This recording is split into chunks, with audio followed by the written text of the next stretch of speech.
How much money can you make with 7 million followers? I think the more controversial and more risky I do with my content, the more it pays off. If they're wearing a tight clothes or yoga or sports bra, don't act like it wasn't planned, all right? What are like maybe your top 3 tips on getting people's attention and making a viral piece? I didn't think chiropractor was a health profession at first. I thought it was in something in real estate. Do you think it's worth it to go to chiropractor school to make 60 grand a year? Not with the loans you gotta pay.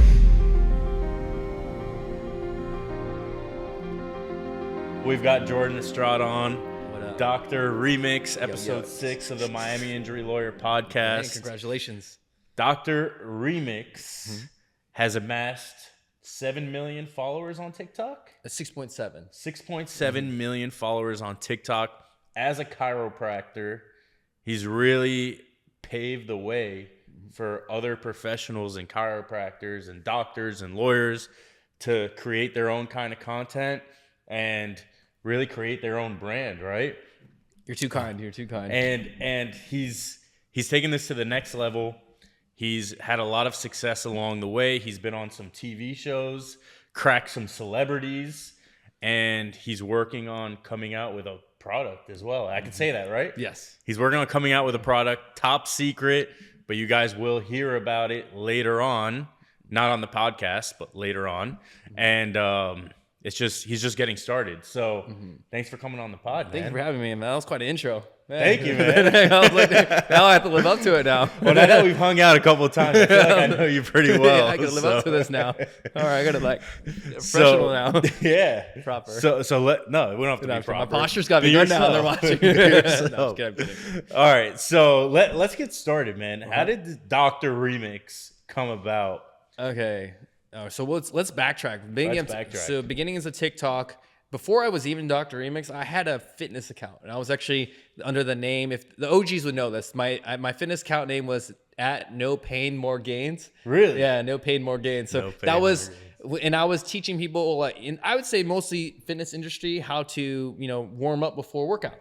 Okay. And, yeah, so I was teaching basic stuff like that. Pretty boring videos, just me stretching with a nice little music in the backdrop. But I built that up, and now I got a local following in the Houston area because I was also, when I first started my first clinic there, I was treating a lot of fitness influencers. But Okay, so you were a chiropractor at this point. Okay, gotcha. Yeah, it's my first job in Houston, and I was already a chiropractor, and this is my Houston days back maybe about, I would say, 2017-ish time frame around there. Yeah. And so I had a fitness account, and then we'll just fast forward until I had my very first viral video, which was, let's say, I'm a chiro, right? Yeah. The very first one, which was 4 years ago on April. And that's where I started to have identity shift. I was like, I have all these songs, I was kind of striving to have that same type of concept, all those educational raps. Yeah. And my fitness content was or my fitness image was kind of like fading away. And it wasn't really resonating in like public settings when I was doing collaborations with other influencers. I was trying to be like, network myself in the influencer scene in LA. And I was like, yeah, I'm at No Pain More Gains. And like, who? So it just didn't work. It just didn't work at all. And I had to go back home, and I talked about this with Dr. Cracks, and him and I came up with the ideas like, well, just do what I did, because Dr. Cracks already had his name. Gotcha. Yeah, he's like, you're a doctor, and what do you do with your content? It's like, I remix music, songs. It's like, just go with that. And then oh shit, I changed it, and this is probably about 8 months into TikTok. After that, wow. Yeah, after it came out, let's see, 8 months after me being on TikTok. You being on TikTok. And then, the coolest story about this was I was at like 900,000 followers when I did that switch. Damn. Yeah, so it's already had this. So No Pain More Gains. Yeah. I mean, for a long time. Got it to 1 million followers. Yeah. That's impressive, bro. And I was, I'll keep it short, I was stalled at that for like a month. And then the moment I changed my name, I got, in a matter of a few days, I got the extra 100,000 followers. Really? Yeah. Oh, wow. Yeah. That made a huge difference. Yeah, so the name, I guess, the branding or whatever video I dropped, I think it all just worked out amazingly, Yeah. So here we are. Fast forward to today. That's crazy. Dr. Remix. And when you made that first remix, like, do you have a music background? How did that even come about? I do, actually. I grew up you know, and I had a huge passion for music. I'd say it was passed down from my parents as well, and just family generation. And I was actually forced, though. My parents forced me to be in a band, actually. Really? And that's where I really came to love music. So my brother was already in the band, and he needed a bass guitarist and a guitarist. So my parents forced me to learn guitar. Oh, in nice. seventh grade, and that's where I picked up. And then ever since then, I'd say I've always loved playing guitar and writing music, and that music passion has always been in the back of my mind, even as I was being a chiropractor, because I always loved performing too. I was performing up and through grad school too, you know. Nice. But it's like small, like talent, you know, I would say talent show style venues or small gigs like that I was doing, but I still love to perform. And then fast forward to TikTok, I finally found a way to combine my two passions in, you know, the chiropractor world and music. Yeah. And music's still a passion for me, and I still do it on the side, you know. Nice. What do you do on the side in regards to music? I play guitar every day, 30 minutes, and I'll write new riffs. I'd say, well, it's a lot of unfinished riffs, but I like to write stuff, and I may put it up online because I don't know, something may land, but I know I always like to make a habit of writing music. Well, what do you mean? What's writing a riff? Oh, sorry. Writing a riff is just like a hook to a song, like a chorus. Gotcha. And I do that a ton. And every now and then I'll finish a song if I like it, you know. But I will make a habit of playing guitar every day, at least 30 minutes. Nice. And then it usually comes with writing stuff, and I'll record it on my phone to document it. But that's great. Yeah, so I'm trying to keep that passion of mine alive, because I know I'll probably be touring one day as a musician. You think you will? 100%. So are you working on putting together like an album? Is that one of your goals? You know, it is actually. I have enough material to do that. I just, you know, I guess I haven't really found the way to penetrate the market into how I want to introduce that side of me in social media. And maybe it'll come organically, and maybe you'll be good music to pair with the product I have coming out too. Who knows? Like I leave it, but I always leave it on the table. I will never downplay. I will never put it in I'll never get rid of that passion. Right. Yeah. You know? No, that's great. And it's passion and a hobby, right? I'm sure it keeps you grounded. It's one thing that you do every day that you look forward to. 100%. Like, I know I go to the gym almost every day. That's one thing I look forward to. I'll probably never become a professional weightlifter or bodybuilder, but nonetheless, it's something that clears my mind, right? And it's like a form of meditation. I think that's important, at least, you know, to have that and not put too much like stress on like you have to do it, but like, you know, but if it happens, you know, you may be posing at a show. You never know. You know, we'll have a pose off. So and that was our first meeting at the gym. We both first met at the gym, and because I personally, and I forgot too, as I guess we can go into how I want to become a chiropractor. Yeah, let's talk about that. We're sidetracking. No, because it's also related to fitness. Okay, let's talk about it. Because I gained a passion for fitness in college, and I love, because I was scrawny in high school. I couldn't even do a pull-up in high school or bench the bar.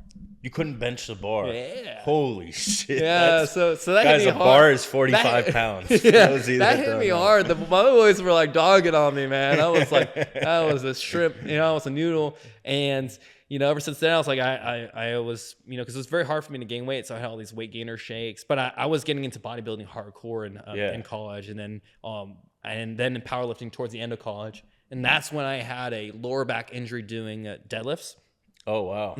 And that put me out, because I was very disciplined, but I'd say addicted to the fitness game, because I meal prepped every Sunday. Nice. Cooked like tons of meals. Wow. I did all that. I said no to all my parents' food, because I was commuting during college. Gotcha. My parents hated me. They thought they were worried for me. They thought, oh, you know, he's not gonna go far in life. He's gonna be a gym rat, you know. Oh shit. Yeah, and it was funny, and you know, but that injury really put me off. I was very, like, I'd say not in the best mood, you know, or best shape mentally, and I thought I'd take medication for the rest of my life, and then, you know, I came across a chiropractor. Actually, thankful to my mom for that, because she was actually doing billing for one. Like medical billing, and then and it's like, try this out. And honestly, I thought a chiropractor, I didn't think chiropractor was a health profession at first. I thought it was in something in real estate. To be honest, I thought a chiropractor was like, what is that? Like, what's that? Like, you know, it didn't seem legit to me. And then I tried it, and then the doctor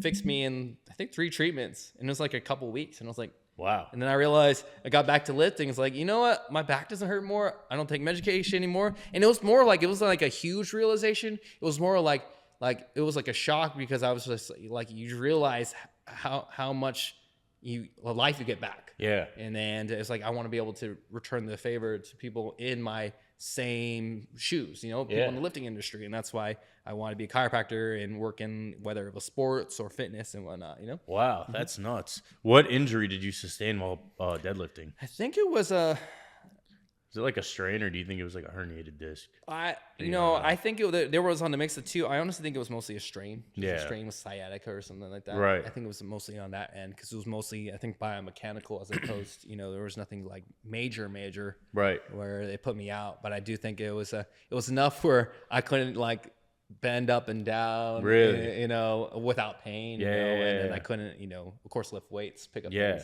or had to do the awkward, squat, to pick up things, like a super awkward squat. But how much were you deadlifting? I deadlift. Well, let me see. This was probably, well, not even much, because this was when my form was bad. I'd say I was probably not even like maybe a few hundred at that time. Yeah. But you got up to like some serious I got weight. to, so this was more in grad school. So grad school is when I got to 500. 500 was my max for like the deadlift. At what body weight? I was around I'd say 170. That is strong as hell. I was very blessed. And I think I think I was really good with technique. Right. I think technique is really what saved me, at least of all the 3 lifts, because all the other ones, I was kind of mediocre at. But this one, I knew how to use technique to rip some weight off the ground, That's awesome. Yeah. That's awesome. So you get inspired by this chiropractor. You go to chiropractor school. How was that? It was a journey. It was long going through it. That's what she said. And where'd you go to chiropractor? I went to New York Chiropractic College, which is up in like the upstate part of New York. Okay. Where'd you grow up? I grew up in DC. So DC, okay. Northern Virginia, for anyone watching, like Gotcha. the DC, Maryland, Virginia area, DMV, they call it. Yeah. Gotcha. 703. Yeah. What up? Okay. Yeah. Nice. So you went to school up in North New York, Northern New York. The cold, in the tundra. Cold. How long is chiropractor school? It's 3.5 years long, and it's in a trimester kind of schedule. So it's basically 10 trimesters long. Gotcha. And then it's so that's like technically 3 1/3. But wow.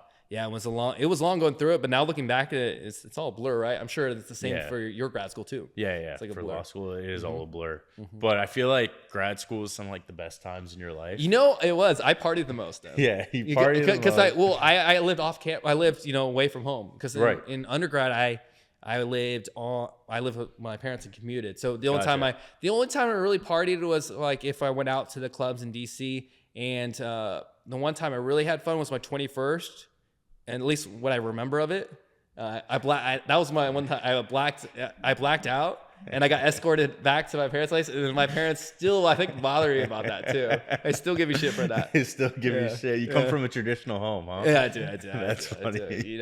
I'm sure you can relate on like you have to be like 3 different professions: engineer, lawyer, doctor. So exactly, I picked the doctor route. I wanted to be an engineer, but I couldn't keep up with the physics and math. Yeah, that's funny.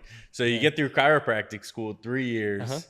And then you go work for a chiropractor in Houston. Yes. So I worked for a company. I'd say they were like a physical therapy chiropractor hybrid. Okay. So they're a company, and they had, I don't even know. They're called Aerosity, but they're like, I don't know what states they're in now, but they had even before I left, they had over 200 doctors working for the company. Oh, wow. So it's a really big company, and I loved it. I love the company because it was, you have a family, you had a lot, we had the retirement plan, health benefits, everything was like set, and they already had a system where it was just easier. They already had the marketing down and whatnot. Right. So you just go in and you just be amazing doctor, Yeah. That's it.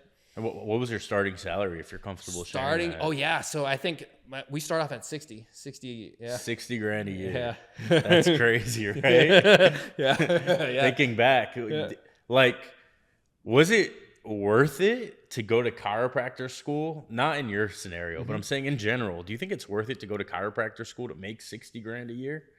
No. Not with the loans you got to pay. Yeah. So you really got to like either open up your own office, have like maybe a private concierge service, Mm-hmm. or you could be a social media star and also have a private concierge service. Yeah. So you started your your TikTok page while you were working at that office? I was. Is that what you were saying? I was. And did you like, when did you decide to branch off and leave? You know, it was. I love this story actually because I was never ready when I made the decision. This was actually just a fun decision. And let's say I think it was 8 months into no, not a little over a year. But I will tell you, I decided to leave the company when on my 30th birthday. Really? Yeah, I did that. And I was like, you know what? To be honest, I was not even fully ready. It's like, I don't know if I should do this or not. I said, screw it. Let's just do it and make it happen. Were you making money from social media at that point? Very little. Like, I think I had some small brand deals here and there, nothing crazy, but I had enough saved up and I was making enough to, you know, and honestly, I think it was equivalent to what I was making at that time at the company. So I was like, you know what, this is probably, I can look at it two ways. I can keep saving, or I can just make this move, make it like a big landmark in my, in this chapter of my life, and just make it work and figure it out. And ever since then, I've been figuring it out. That's to this day. huge. Still figuring it out. And you were Dr.Remix at that point already, right? Yes. I was Dr.Remix. That's crazy. And what did like your friends and families have to say about that? You know, it was a very cool. I think it was I had a lot of different takes on it. You know, I'm trying to think. My family, they were. I think my parents learned to slowly respect it over time. Although that, you know, there was a part of it too. Is like, you know, I don't have a steady job according to their eyes. You know? So it was a lot of, you know, what's the word? They were concerned. That concern, you know, like, we don't know what you're doing. We don't know where your money's coming from, you know? And I'm like, you know what? Me too. But, I don't know where it's coming from either. It just comes into my account. It's just showing up. And then friends, of course. I mean, my colleagues, you know, they all knew that. They all, you know, were pretty supportive of it. You know, they couldn't really see them, like the company, like my colleagues didn't really see themselves being able to have the courage to do or do that type of stuff, because social media was not like the forte for that company, right? And I had a huge part in getting attention, at least on the social media route, for that company, right? You know, and I think it was also another struggle too, because I was like, I want to promote the company too and myself, but there was just too many restrictions, you know, working for a company. And I respect that, because, you know, company's got a whole reputation to hold, right? Right. And that was also part of the divide of where it was time for me to, you know, do my own thing. Nice. Because it just wasn't fitting the company's vibe at that time. Yeah. Yeah. But look, I mean, if you never took that plunge, you might still be working there making $60,000 a year and not really pursuing your passion. Yeah. And look at you now. You've lived in a couple different cities. You're now in Miami. You get to travel the world, right? So tell us, you went from Houston and then you went to Vegas. Oh, yeah. That, I went right? to Vegas. I'm going to get a sip real quick. Yeah. Yeah, take a sip. Okay. Oh. You want anything else to drink? Water or something? I'm just hiding. Celsius sponsor. Sponsor us.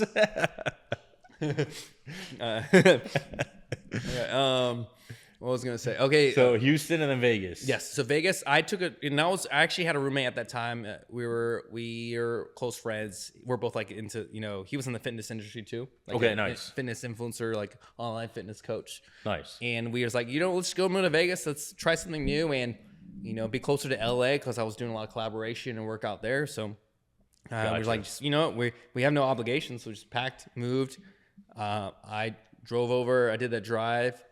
And I love that drive. I love driving, by the way. That's just another sad bit. Yeah. And then, I was in Vegas for about a year and a half, and I really appreciated that chapter of my life, because there was a lot of other discovery for me then, and it was also a very up and down experience. But also, I liked learning how to, you know, live a different lifestyle out there. You know. Yeah. Mm-hmm. Very, very different from Houston. Did you gamble and party a lot? I didn't. I gambled very little. And to be honest, I'm not really a big gambler. And maybe if I actually was passionate about it, and, you know, because I see some of these guys that really know how to do it like a sport, you know? Yeah. If it maybe would, but like, casually, it's when I go downward spiral. If right. you do it casually just for fun, usually I lose. I end up down. I end up, you know, below. You know, I end up down. So I did that. But I will say I partied a lot. I definitely went out into clubs a lot, because I work with a lot of DJs too. So I collaborated. So this is what I would do. I would go. So either I'll go crack some backs for some DJs. You know, they'll either have me go before their set, or after their set. So my schedule is sick. always like, so either I'll go like 10 p.m. or go crack them at like 4 a.m. But I'm out partying a lot, and to be honest with you, you know, partying a lot too. I gained a lot of weight too. Yeah, it'll get to you, man. The alcohol, the bad food. Yeah, I was eating shit, good. And my grandma actually called me out. She did. Yeah, it was hilarious. Your grandma that lives in the Philippines? Oh no, she lives in Vegas too, but she's Vegas. But you have one that lives in the Philippines. She has a place in the Philippines. Oh, she has a place in the and Philippines. I will be going with her to the Philippines. Yeah, I remember. So she's like, and she's the one that called me out, so I respect it a lot. So you're getting fat. You need to stop eating. And it's like, and it's like, you're right. And I'm like, and I look at myself. I'm like, well, she's right. I mean, like I had a belly going out, and I was getting chubs, and you know, I had a good time. But I will tell you, after that, I cut out alcohol, and then I lost like a lot of weight. Then maybe 20 pounds or so. That's great, man. Quick, yeah. That's good that you lost the weight quick. And then how you were in Vegas for a year and a half, and then did you come to Miami or did you stop Straight to Miami? Straight to Miami. I stopped in Dallas though for a bit because I went. I met up with Dr. Cracks out there, and what did we do? I think we did some partying over there and helped him pack some stuff, and then we went the rest of that drive. Nice. To Miami. Yeah. And now you're in Miami. How long have you been here? I've been in Miami, let's say, since end of November. I'd say November. Yeah, November. So let's see. 6 months. Yeah, a little over 6 months, man. Wow. Crazy, huh? Nice.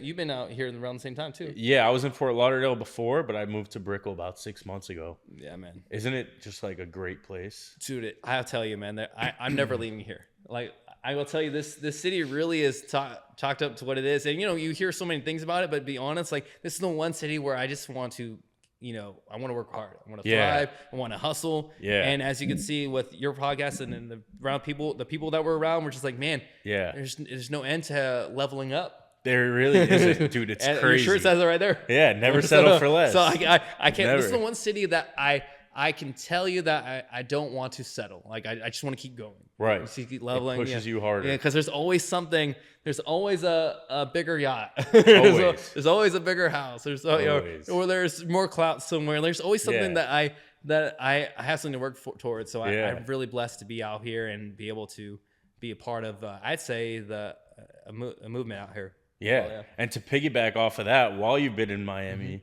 you've cracked some like pretty big names, influencers, celebrities. Who are some of those people? How do those come about? You know, I honestly, let's see. Well, I think I've worked, you know, did the collaboration. I think, well, remember you told me you connected me with the timepiece, the cruise, with Neil, and that's really what. And to be honest, thanks to you, that really sparked. So we did that little collab, and to me, I hadn't really done collabs in a while because I'd done like big collabs in Vegas and LA. Yeah. But I wasn't really like excited about it as much just because, you know, like, you know, there's a lot of time goes into it for me. And, you know, I'm not technically getting, you know, paid to do a class.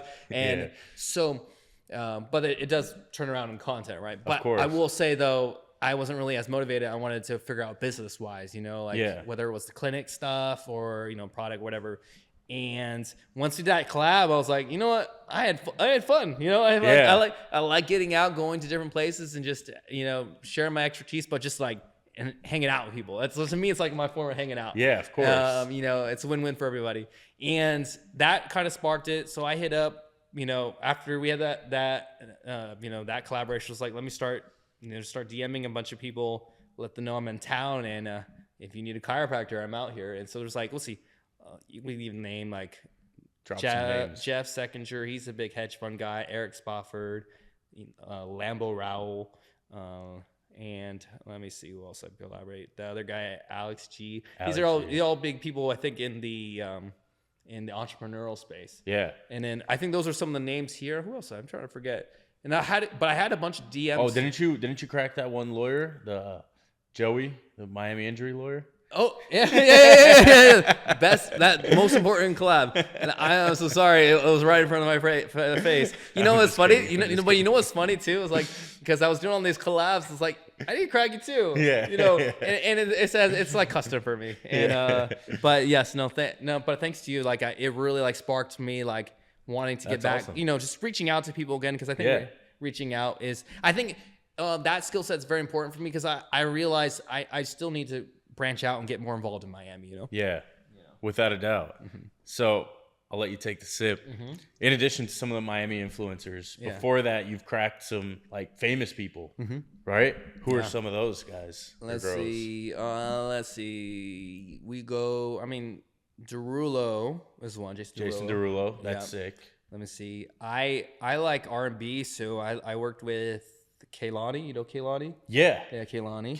Didn't she used to date G-Eazy or something? I think it was that or YG. And to be honest, if you're watching this, Kehlani, I would hope you're into guys again. Here. Oh, she's not into guys anymore. I don't know. Maybe she's not. No, good. Because it was funny. Because I had in grad school, the reason why that one's very important to me because I really loved her music. Going through college or grad school, and I'm gonna go more in depth about this collab. Is that cool? Yeah, of course. Talk about it. This was one of my favorite collabs, and just because of how it happened, and it was a very manifesting type of collab. So here's what happened. So with this collab with Kehlani. I think I was just scrolling through TikTok, and sometimes I do this thing on TikTok where I go just like other big creators or celebrities pages and I see who they're following and see if they already, because on TikTok where it says follow back, I could see who's following me already. Oh, really? So I will use that as a way to reach out to network. So I had to do a double take for this one, and I saw Kehlani was already following me. I don't know what she followed me for. We didn't talk about it, but I think it was probably one of my period related videos. And I think I fanned out. I said I posted on my stories. Oh, she's following me already. And then I tagged her. Let's make a collab happen. And I didn't get her attention. And so I was like, who does And then I found out she was going to Houston. Huh? You hear that? I don't know. She's going to Houston. Yeah, she's going to Houston. And this is when I was in Houston. She was doing a performance there. I think Travis Scott flew her out for something. Oh, that's sick. Yeah, so I didn't get to go to that performance. However, I knew who she was in town with, so I was like messaging the whole crew, and then her assistant got back to me. He's like, "Yeah, she would love to do it." And then, the next day after, I made it happen, cracked her and the crew, and yeah, man, it was like I think that was one collab. So, I was very thankful I wasn't like nervous, but I was like after doing it, I was like, that was cool, Yeah. That was cool because we all have like these people in our lives that we have like a certain value level for, because celebrities come in all shapes and sizes, right? Yeah. In different cultures and whatnot. And this one just had, Kehlani's music always had like an impact on my life at that time, and I always enjoyed it. So it was like, it's kind of like fit a different piece of the puzzle of my life. Right. So that was a big one. And then I'm trying to think of other ones that, let me see. Man, there's a lot of influences that cracked too, man. Like, who are the influencers? Like we went to like the Sway House, like the Hype House. You know Hype House?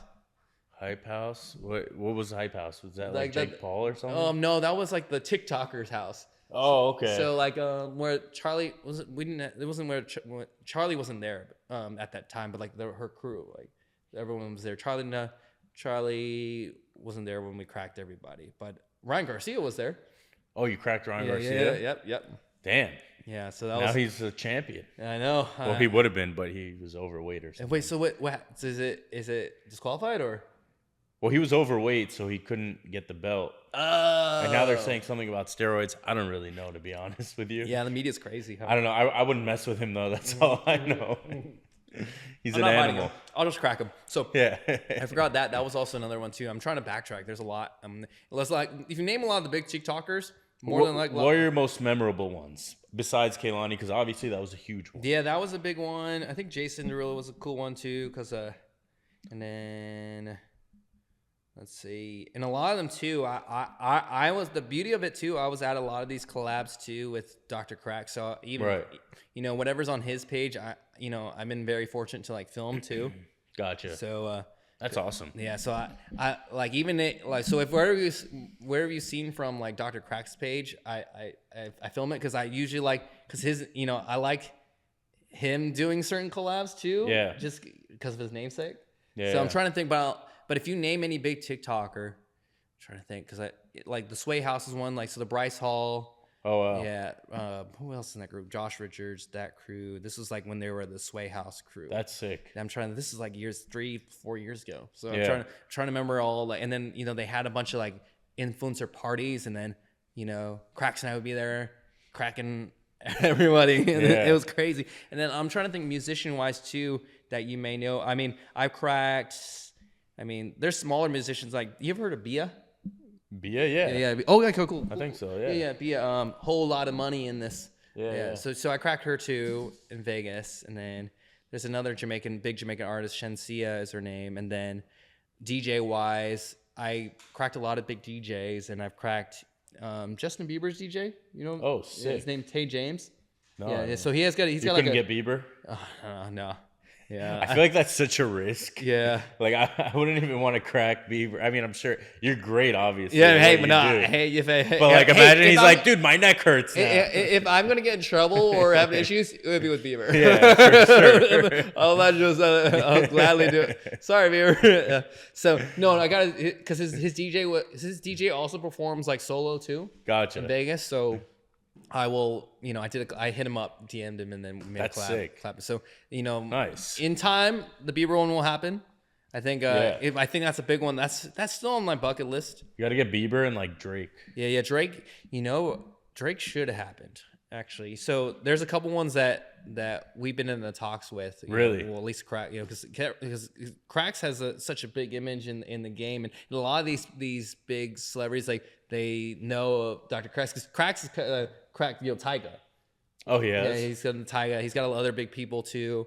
I think sick. Skybree is on his account too. Oh, yeah. So he's done all that. So we have I think it's one of those things where he has a lot of people in his DMs, and we just don't really pursue it just because we got business things Other to take shit care of. going on. Yeah. And if it works out where if they're in town, it's convenient. Great, with the collab with Chupapi Muñeño. Dude, that guy is so funny. He's hilarious, He's man. So What's even funnier? And I was fortunate to see the behind the scenes of the skits. yeah. That was the funniest thing. So Yeah. so we went to go do some skits at Aventura Mall. Okay. Yeah. And I was like, he just posted on his YouTube, and it was basically.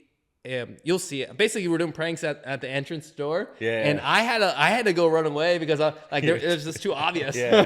Just like dying laughing because I would do the same. I love pranks. I Yeah. love pranks. I love joking and around. And what I did though, I contributed. I brought this do not enter signs Yeah. and like little cones. Yeah. So I was his prank was like blocking the door from his girlfriend, but it would build up a line of people trying to get in. You know what I'm saying? Yeah. So there was 2 doors. Yeah. So I grabbed the do not enter cone and put it on the other one.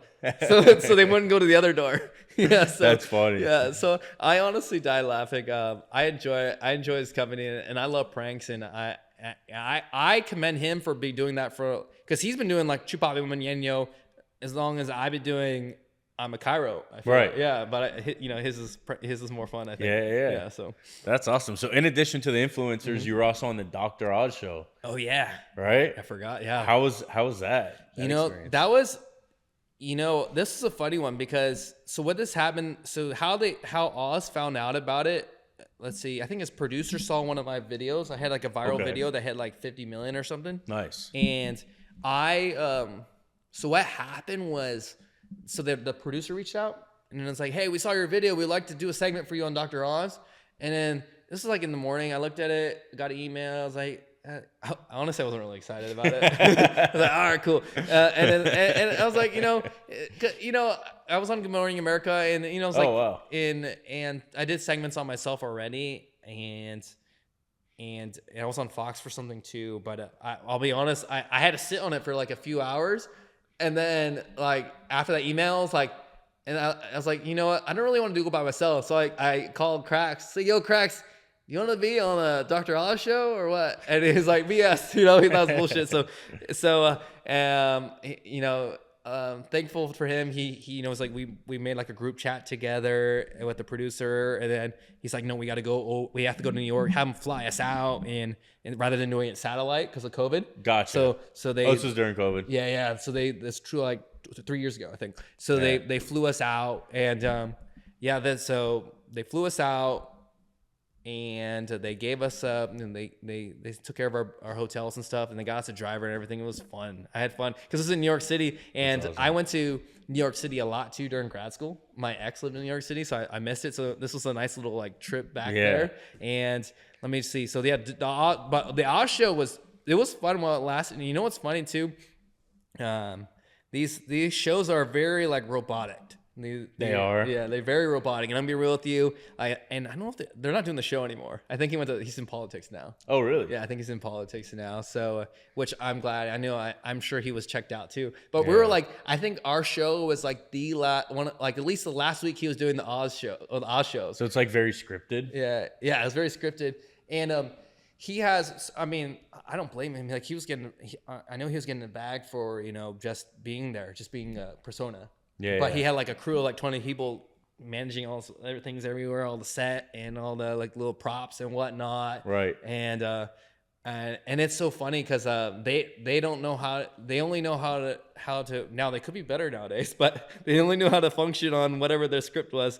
And I think we caused a ruckus. Cracks and I caused a ruckus. Really? Yeah. You guys went off script. Yeah, we went off script, and actually he was because Cracks has a better eye. I'm like, well, in my opinion, like how things should be because it's our profession, right? Yeah. So he's like, because the Oz show already had their segment planned, but Cracks is like, no, we got to do this, and then I guess the lead of the crew was like freaking out, and she was like on the intercom with the staffs like, I don't know what's going on here, and everyone's stressing, and then he's stressing too, and I'm like, this is a good time, and, I'm just like, this is fun. It was my entertainment. I love chaos. I love chaos. And a little side note too. Before the Oz show too, we pre-gamed before the show. There you go. We'll keep it like that. What do they call it? Liquid confidence? Liquid courage. Yeah. Liquid courage. We do it, and I was like, screw it, let's have some fun with it, and so what did he have you guys on like talking about? Oh, we talked about the benefits of chiropractic, and we talked about let me see. We talked about, I had this one video that went viral, and it involved like some like crazy chiropractor videos too with these hammers and stuff. Oh yeah, those are nuts. Yeah. Those are crazy. So I went viral with it too, and they wanted to talk about that too. And I'm saying, that's probably not how they do it here in the States, but that was in another country. And so that's what got their attention, which is actually funny. Gotcha. So we talked about that, and then let's see. I'm trying to think. It was what's funny? Like I enjoyed it. I was very blessed to have the opportunity. I just like to talk about like the scripting and the robotic, just because TV shows are like that nowadays. Yeah. Nowadays I think things like this are less scripted usually and more casual, and I think that TV has lost that. And what was I gonna say?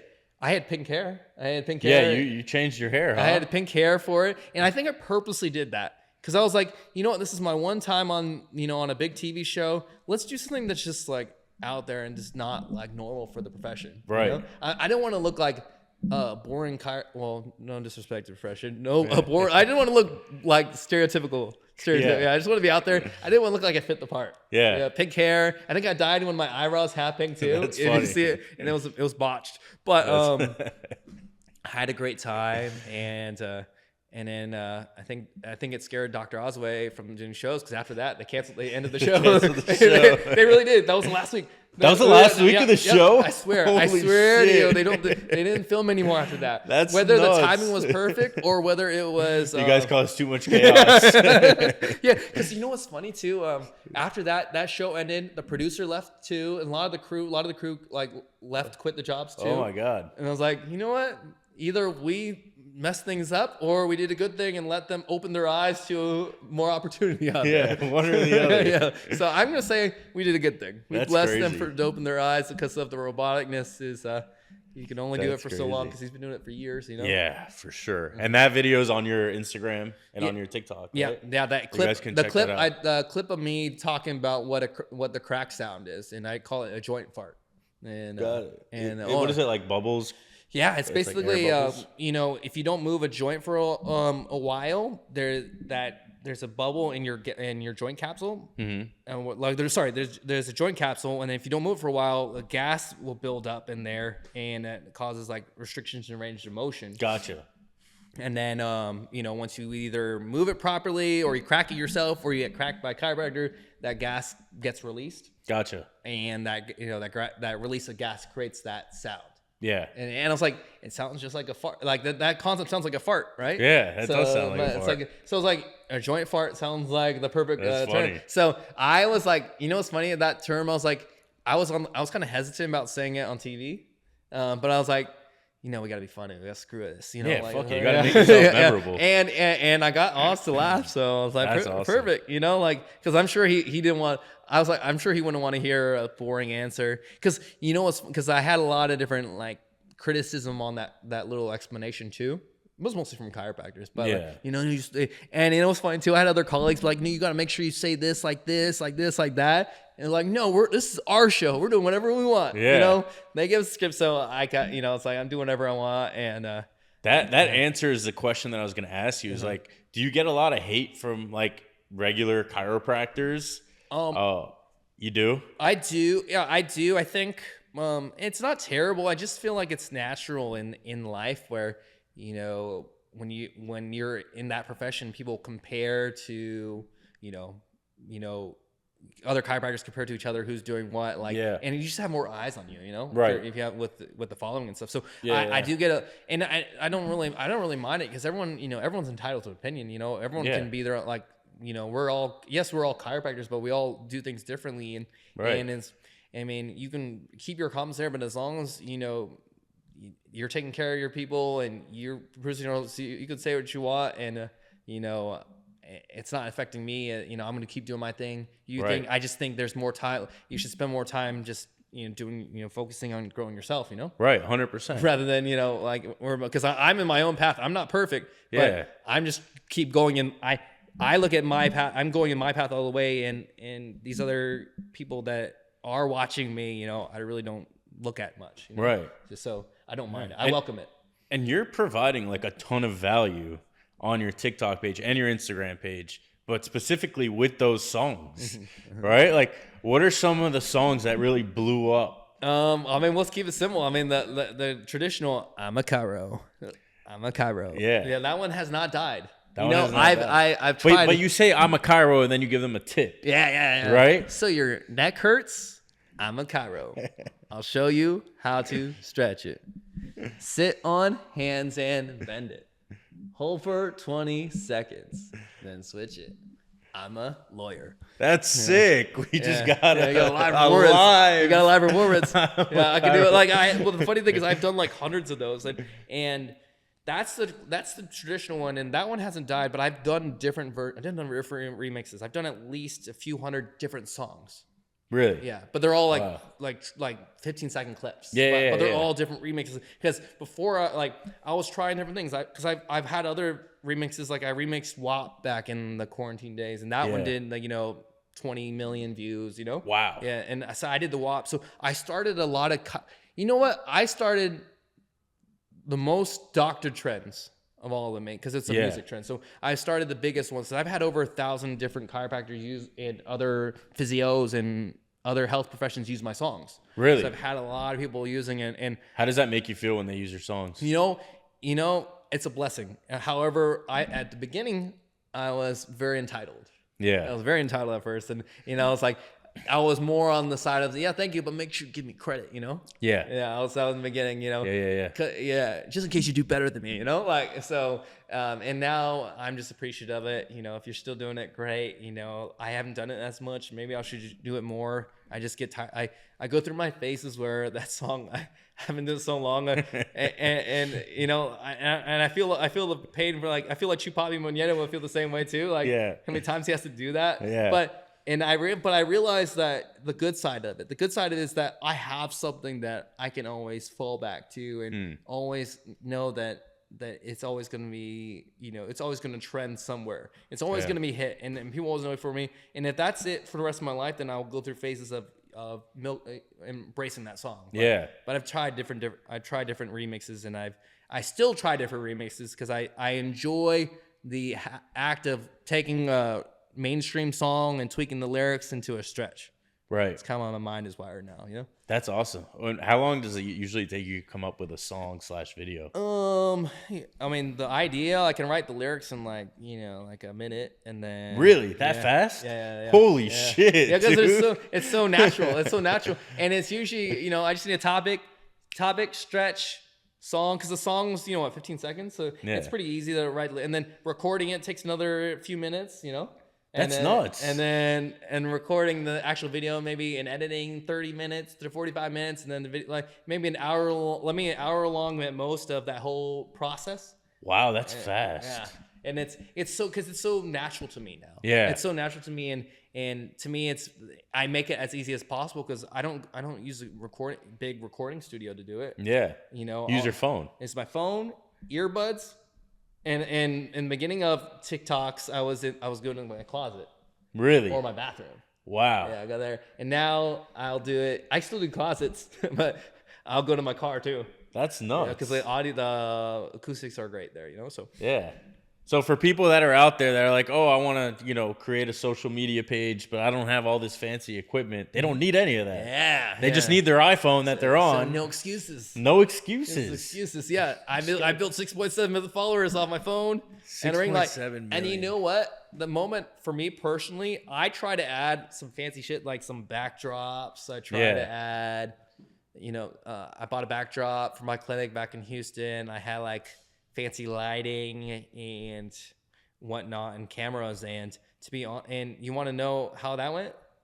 Yeah, it did worse than my phone. Really? Yeah, and now maybe it was just the type of content I was doing. However, it never really went more viral than my actual phone content. Wow, yeah, that's nuts. And I spent like hundreds of dollars on backdrops, and I don't regret it, but it also allowed me to realize I'm always going to try to capitalize on as minimal as possible. Yeah, as minimal as possible, and because it's so easy for me to get caught up in fancy things, you know. Yeah, of course. It's so easy for you to want to buy the newest equipment and whatnot, and still get sucked up in it every now and then. But as far as like my TikTok goes, I try to prioritize as little as possible if I can. Yeah.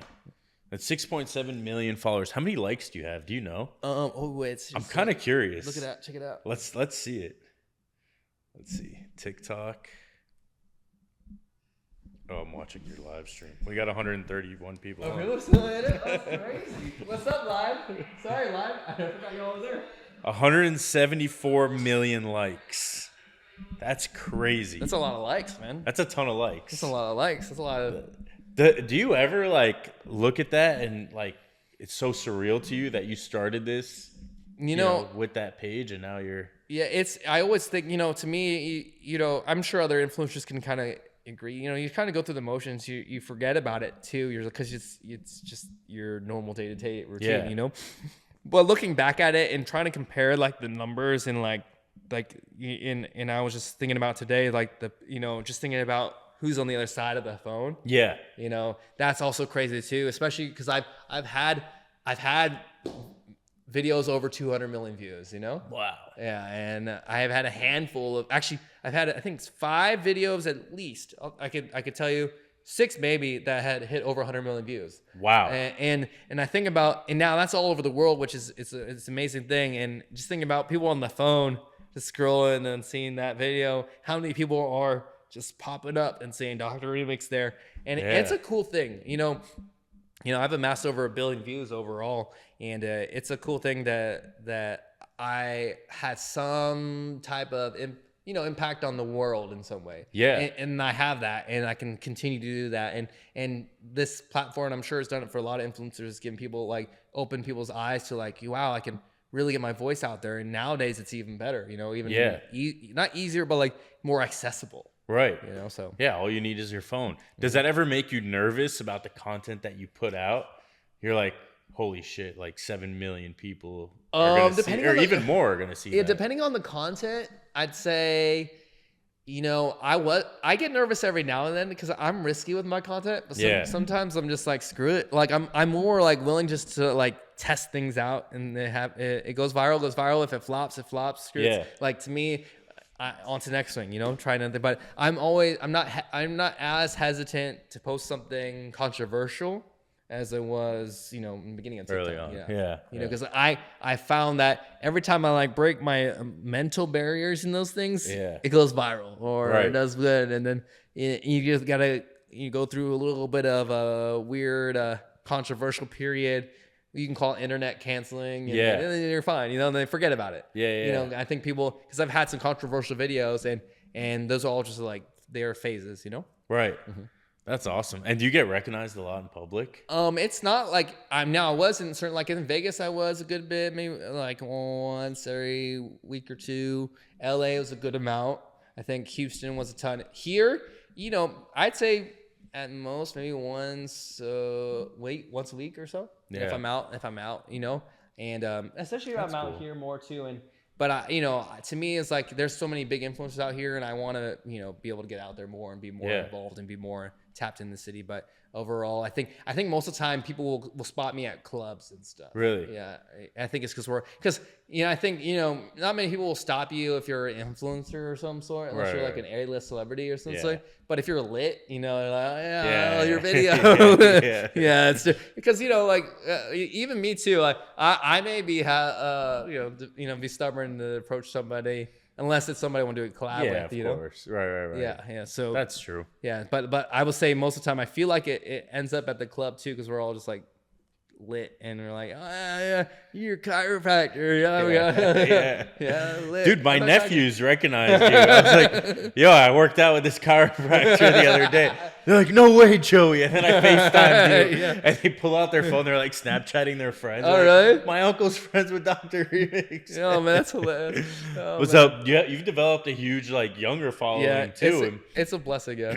And that's that's got to be such a good feeling that you're putting out quality content for kids to follow and quality content that they actually like, because there's a lot of shit out there that kids are watching that's kind of not ruining them, but it's putting bad influence into their head. Whereas you're coming in and you're making songs and you're telling them how to feel better. And that's a good influence, right? You're teaching them that, hey, you can be a chiropractor and you could be cool and you could be a professional. Yes. It's not all about being, other things that might not be as good that unfortunately the society has planted into kids' heads. Yes. So that's got to be a great feeling as well. It's a huge blessing, and it's a responsibility too. Yeah, it is a responsibility. And I'm glad you bring it up, because sometimes I forget too, because in my own human brain, I'm like, I want to do some crazy things out there. And I also have realized I have an image to hold. Yeah. And the beauty of it too is that, in my area, things that I can kind of be a little bit more bold in certain things, but it's not like something that's going to be detrimental to society. It's mostly challenging the image of chiropractors, right, as opposed to challenging the image of politics or the world or the government or politics in other countries. So it's not really impact. It's more, and that's why I will do some more bold things that other chiropractors wouldn't do. Yeah. But it's also for me to get out into more younger crowds, so they can see, oh wow, like chiropractors can, you can do almost anything as a chiropractor. Yeah. and you can look at it in other ways, and I feel like the term chiropractor is like an end all. It's like all inclusive of non-medical treatments. If you you'll see other different types of professions doing some random things. They're not even chiropractors. Yeah. I saw another video of this one practitioner I know overseas, maybe in Asia. They're these are feet to crack someone's face. Oh, I've never seen. Yeah. I'll post it. That's crazy. and it gets termed as chiropractor. And I think it's a funny thing. I'm sure the profession can get sensitive about it, but I think it's a funny thing. I think it's a cool thing though, is that it gets more attention on the profession. You're right. We're the all inclusive, the hammer. Yeah. They think I was a chiropractor. It wasn't. Maybe because chiropractors there are different types of professions overseas. They may not call it chiropractor, but they do similar practices. Right. So. That's cool. But the term chiropractor kind of encompasses all of it, which I think is hilarious. Yeah. And I'm sure a lot of people are wondering, when you have all these followers, you got to be making money out of it, right? How much money can you make with 7 million followers? You know, I'll be honest with you. It was a up and down journey. Like, it wasn't right off the bat. Like, TikTok is still a challenge to make money. I'd say just off the platform alone. Really? However, like right now, the beauty of it, I've been able to make on average about 1,000 a day from like views alone from their creator program, which pays you for like over a minute long content. Gotcha. And then that's one thing. You have TikTok Shop too. And then, you know, I was making around that like from TikTok Shop, but this was like I was doing that mostly. And I'm gonna tell you, TikTok nowadays is, even though like we have this like band coming in, I still think it's a perfect time to milk the system. Yeah. Because all you need now for like TikTok Shop is like 1,000 followers. Really? Yeah, 1,000 followers now. They lowered it.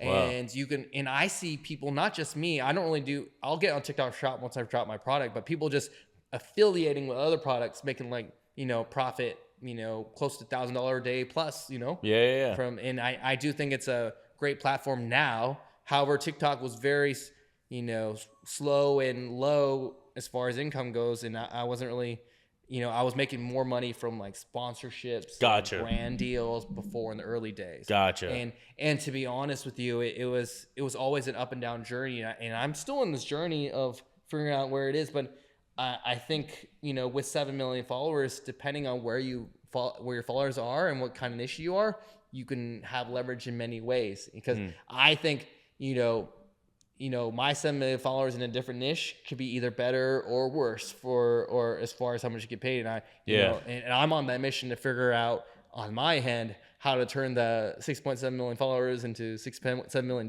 you know? Yeah. You know, so I'm, you know, but the beauty of it though is that I can create a following and I can get attention, and that's my favorite skill set. Yeah. So keep it short. I'm still in this like learning, I'm very blessed to be able to make money off that Snapchat, YouTube. Yeah. And I've had maybe Instagram for views and stuff, but yeah, I wouldn't. I don't rely solely on the platforms alone. Gotcha. Always make sure whatever you're doing on social media have another purpose of why you're making the content, like to take people, no disrespect to the apps, but take people away from the apps to make business elsewhere. Yeah. Because you never know when these apps go. You know? That's true. You know? And you mentioned something really interesting, is that you have the skill set of basically getting people's attention and making viral content. Like, that is actually a skill, right? It's not something that just happens by mistake. Yes. And what are like maybe your top 3 tips on getting people's attention and making a viral piece? All right, well, perfect. This is and it's case by case specific. And I'm going to tell you what worked in my end. Like for me, it was a journey of. So I always have a daily routine of looking up on TikTok or whatever platforms what's trending, what's most viral in the past. Okay. Yeah. So I always have a daily routine for that. And you do that every day? Mm-hmm. Most viral in at least the past few months or so. Gotcha. So that gives me an idea. Okay. What kind of but I always look at it this way. I've already been blessed to have my platform. So I already know what goes viral for my page is either my songs or a certain topic of my I'm the Kairos. So I always have my fallback plan, but I always look on TikTok every day to see what's trending viral in either chiropractor or in health niche. So if I can test out new types of content. So I always go back. But I always have my normal route, but I always try to add new. And to be honest, getting my go-to, my comfort zone, we'll call it, my fallback, that's just to make sure my followers are happy, you know? Yeah. And then this new stuff is to get more attention on there. And in this history of me doing what I do, I think the more controversial and more risky I do with my content, the more it pays off. And because attention is attention, right? Yeah. You know, good or bad. And you know, as long as you know, like, and I'm still learning this too, as long as you know how to, like, you garner that attention and direct it where you want it, you'll be fine. And that's what I've been really good at, or at least really good at trying it regularly. I think I'm not perfect, or I could tell someone, everybody how to do it for each one, but I know how to approach it. Right. I know how to approach it, and I'm always attempting, and I'm always reevaluating, and I'm always looking back, you know, every day on what's currently trending in the niche I want to post in, what's currently going viral on my page, right, and then, you know, what things I can continue to keep up. So yeah, And Yeah. it gets harder every day because there's more content, there's more creators, Yeah. and you really got to stay ahead of the curve because if not, you'll fall right behind. Because I'm very that's why Yeah. I'm always looking. I have to stay. I'm very stubborn. I have to stay like at least 100 steps ahead of everybody. yeah, And that's I think great. that's a though. beautiful thing. And I just want because I'm always trying to figure out like the next big thing. The next big thing. And but I will tell you, speed is the best thing. See, Yeah. execution. Yeah, you got For to me, execute. like you just gotta keep going out there and Right. and I never always feel like 110% ready to post certain content. Yeah. But I will always test. I'm very open to testing things out, and if it doesn't work at that time, it's either you just back to drawing board. Yeah, But you won't see results if you don't try it, right? yeah, You just gotta keep throwing it out low. yeah. So I still throw things at the wall. That's great. Yeah, you got Yeah. to always put yourself out there. And it's worked for That's me awesome. up until 6.7 million. Yeah. Well, I hope to see you double that. Yeah. Hopefully, double, 60. quadruple it. 60 million. I want to get to 10 million. I could get to 10 million this year, but I want to do more like skits and entertaining content. I think that's what's going to get me there. Yeah, you started doing that on Instagram. I'm trying. Dude, it's so funny. Yeah, thank you. The one you posted today of the guy putting his hand in the other guy's butt. And, dude, there's these chiros that do the most ridiculous things on the internet, right? Yeah. Like, what the hell? Do you think that they're just doing it for views, or is it legit? I think it's both. A little bit of both. You think it's a little bit of both? Because you'll see, because we all, like, to be honest, and you can think of ethics and morals and whatnot, but as chiropractors, we know what goes viral. We know if we post a hot girl in there at the right angle, and don't act like chiros. This. If you're getting them to make some noises on reaction, I know you had it planned. You had it, or if they're wearing a tight clothes or yoga or sports bra. Don't act like it wasn't planned, all right? Because we all think the same thing, and That's funny. Let's not pretend that's accident. So Yeah. and a lot of these and then we see trends of those things, like people digging into butt cracks, and it's an actual adjustment, which is funny. It's just illegal. I think it's you need a certain license for that, and I think it's more Really? Yeah. I think it's more. Well, I think you need certain license, and it's only in certain states, and it's mostly international. But I think chiropractors see that, and they see what's going viral, so I need to start doing that more content like that, and then you start seeing. So there's and then the hammer stuff is crazy too. Yeah. And then, but those are the things that go viral, Yeah. And we know that, and whether you like it or not, it's the extremes of chiropractor that will go more viral, and I just say use it to your, leverage that, leverage that to get your own attention. You don't have to be digging in buttholes all the time. Yeah. But every now and then, what I think is, if you're legally able to crack a butthole, go for it, and then put some normal content in there somewhere too. Right. Spit that in there. It may not go viral, but add some little fluff. But I think now I would like to say most chiros, we are all aware of this. I think we all know what goes viral and the perception of it, and there's no need to fight it. Just embrace it and just help people. That's people funny. feel better. That's funny. I think we basically touched on everything. Yeah, that's what Is she there said. anything? That's what she said. Is there anything else that we should talk about, or that you want to talk about? I think I really think that was probably. I think that was great. That's pretty much it, right? You got a new product coming out soon in the near future, so everyone's got to stay tuned for that. Yeah, thank you. It'll be something that they'll be able to purchase from you, and then have a part of Dr.Remix that's with them. Yes, right? yeah, that's right. I'm everywhere. be able I'm a to help chiro them, with you at all times. And live stream. If you are tuning in still, make sure you follow at Miami _injury _lawyer. Yes, TikTok, thank you. Instagram. The podcast will be on there. Yes. Make sure. So he's got a lot of great, let's say, personal injury, a lot of great knowledge in regards to personal injury, car accidents, and it's a lot of great knowledge for y'all. I think it's more valuable for y'all because we all deal with car accidents and whatnot, and making sure you can get compensated the best. It's from this guy. So if you're in Miami, this is where to go. You'll have more clips of this, but I just want to make sure that's that, and I'll probably just put a tag on my TikTok post as well because it's appreciated. I think more people need to be knowledgeable of what you. Yeah, can a lot do. of people don't know what to do after a crash. It's unfortunate. It's a funny thing, it's been around for a while, but like, Yeah. I think it's still unknown knowledge. Yeah. Or something. It's not as Yeah.